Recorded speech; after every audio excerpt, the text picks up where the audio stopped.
Francis bacon ने कहा था कि मुतालिया इंसान को मुकम्मल इंसान बनाता है।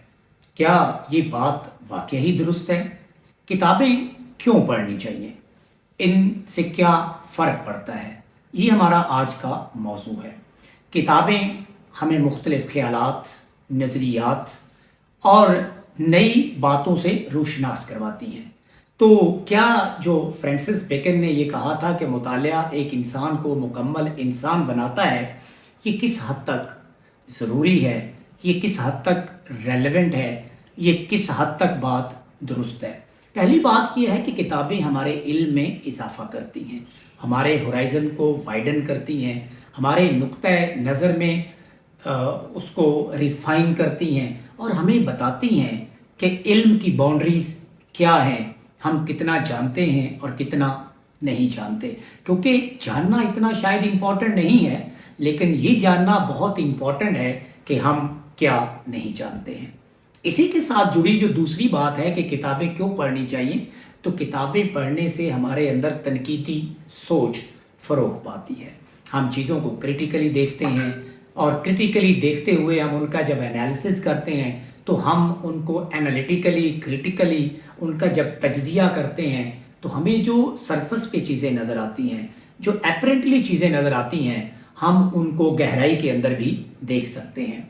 और जब हम चीज़ों को गहराई से देखते हैं, हम चीज़ों को एनालिटिकली देखते हैं, क्रिटिकली देखते हैं, तो हमारी जो इबलाग करने की सलाहियत है, हमारी जो ज़ुबान है, हमारा जो अल्फाज का इंतखाब है, अल्फाज का जो चुनाव है, वो बेहतर होता है। और जब हमारा अल्फाज का चुनाव बेहतर होता है, हमारा अंदाज़े गुफ्तगू, अंदाज़े तकल्लुम बेहतर होता है, तो फिर हमें दूसरों से हमदर्दी पैदा नहीं होती। हम अक्सर ज़िंदगी में दूसरों से हमदर्दी पैदा करते हैं, यानी हमें सिंपैथी होती है। हालांकि इल्म हमें एम्पैथेटिक एटीट्यूड सिखाता है कि we need to understand other people and we need to put ourselves in their shoes to understand कि अगर इस इंसान की जगह मैं होता तो मुझ पे क्या बीत रही होती, बजाय इसके कि मैं दूसरों से हमदर्दी करूं। सो किताबें मुझे एम्पैथी सिखाती हैं, एम्पैथेटिक अंडरस्टैंडिंग सिखाती हैं, ना कि सिर्फ सिंपैथी दिखाती हैं और सिखाती हैं। किताबें मेरी फोकस को बेहतर करती हैं, मेरे फोकस को रिफाइन करती हैं, मुझे बताती हैं कि किस तरह हम बेहतर तरीके से चीज़ों पे फोकस कर सकते हैं और चीज़ों को बेहतर अंडरस्टैंड कर सकते हैं। और सबसे इम्पोर्टेंट बात जो है वो ये कि किताबें जो हैं वो हमारा जो इल्म का ख़जाना है, इल्म का ज़ख़ीरा है, उसको महफूज करने का बेहतरीन तरीका है। और कहा जाता है कि जब हम किताब पढ़ते हैं तो हम महज सिर्फ किताब नहीं पढ़ते, बल्कि जब हम किताब पढ़ते हैं तो हम किताब का जो मुसन्निफ़ होता है उसके साथ मुकालमे में दाखिल होते हैं। सो कहते हैं ना कि reading a book is just like entering into the dialogue with the author of the book. तो जब आप किताब पढ़ते हैं तो आप इमाम गज़ाली के साथ मुकालमा करते हैं, आप इकबाल के साथ मुकालमा करते हैं, आप इब्ने खल्दून के साथ मुकालमा करते हैं, आप अल्बर्ट आइंस्टाइन के साथ मुकालमा करते हैं, आप न्यूटन के साथ मुकालमा करते हैं, आप अगर शोरा कराम की बात करें परवीन शाकर से मुकालमा करते हैं, मोहसिन नकवी से मुकालमा करते हैं। और ये मुकालमा हमें सिखाता क्या है? How to agree and how to disagree. And the most beautiful thing is कि किस तरह ये आर्ट सीखना है, कि हम किस तरह ये आर्ट सीख जाएं कि how to agree to disagree with the people. यानी एग्री भी करना है, ये भी सीखना है, डिसएग्री करना भी सीखना है, और ये आर्ट भी सीखना है कि हम किस तरह ये आर्ट सीख लें कि how to agree to disagree and then stay respectful. ये बात यहाँ पे ख़त्म नहीं होती। किताबें हैं क्या?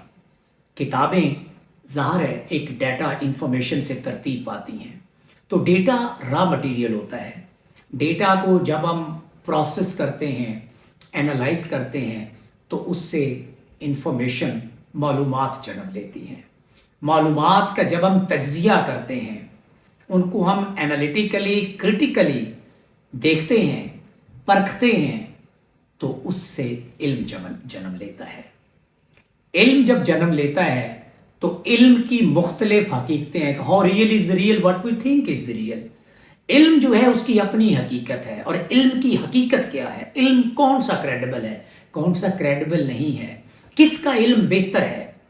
इन सारी बातों पे जब हम गौर व फिक्र करते हैं تو ہمارے پاس انڈرسٹینڈنگ آتی ہے، ہم چیزوں کو انڈرسٹینڈ کرتے ہیں، اور جب انڈرسٹینڈنگ آتی ہے تو اس سے جنم لیتی ہے وزڈم، جسے ہم بصیرت کہتے ہیں، فہم و فراست کہتے ہیں، تدبر کہتے ہیں، کہ ہم چیزوں کے، وہ کہتے ہیں نا کہ پس منظر میں کیا ہے، ایک چیزوں کا منظر ہوتا ہے، ایک چیزوں کا پس منظر ہوتا ہے، تو ہمیں صرف ٹیکسٹ سمجھ نہیں آتا بلکہ ہمیں ٹیکسٹ کا کانٹیکسٹ بھی سمجھ آتا ہے، چیزوں کو ہم غور و فکر ان پہ کرتے ہیں، تدبر کرتے ہیں، تو ہمیں چیزوں کی اصلیت سمجھ آتی ہے، ان کا صرف ہمیں جو چیزیں ظاہراً نظر آتی ہیں وہ نہیں سمجھ آتا بلکہ حقیقت کے پیچھے چھپی حقیقتیں نظر آتی ہیں۔